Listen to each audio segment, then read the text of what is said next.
Hi, I'm William Stewart, co-founder of Teleios. Welcome to this verse-by-verse study on the book of First Peter. I'm glad you've joined me today.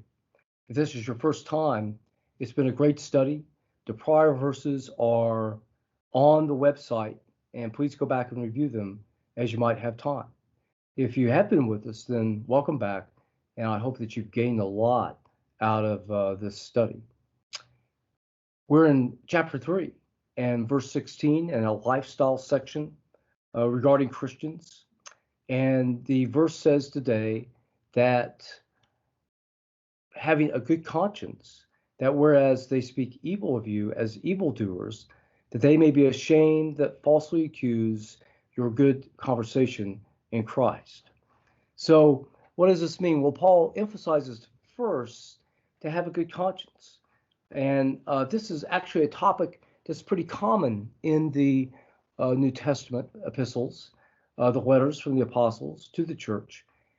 And Paul generally speaks of it about himself, that he himself has a good conscience in how he's conducted his behavior before the church.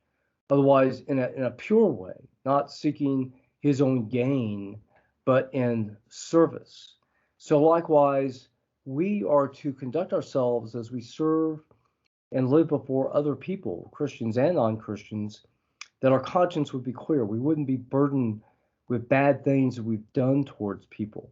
And so this is a real key to ministry, that we be selfless and service-oriented, that one day when we are have been serving for a while, we can look back and go, wow, I've done this just to help and to serve our God and not for my own gain.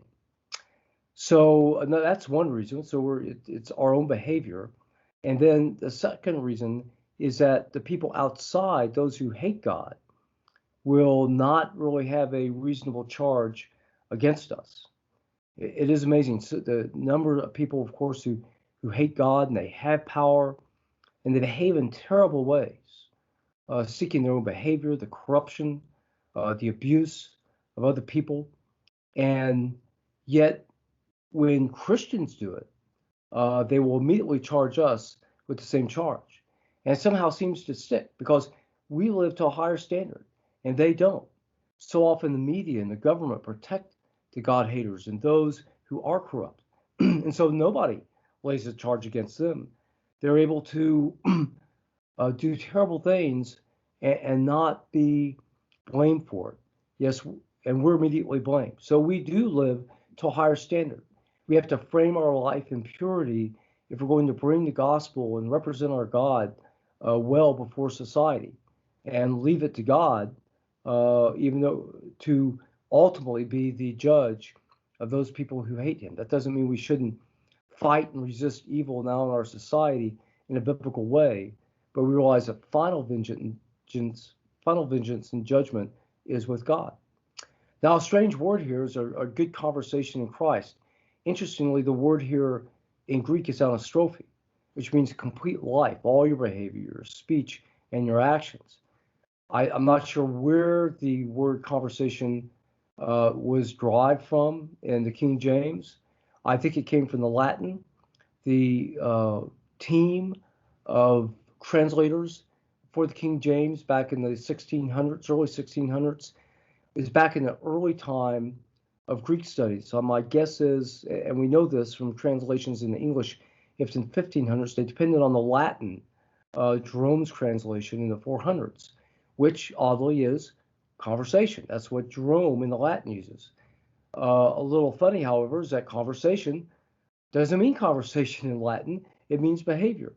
So that made perfect sense for Jerome, but how the word came down in English to just our speech, then perhaps is a misapplication to the Greek. It really should be, or from the Greek, it really should be behavior here. Don't know what happened, but that's just a guess. So thanks for joining me today. We're to live pure lives before others in such a way that our conscience is clear in how we behave, and it's pure before others, so that any charge from them doesn't stick and or it doesn't make a mark on our behavior, so that we are freely able then to spread the gospel and serve and encourage others.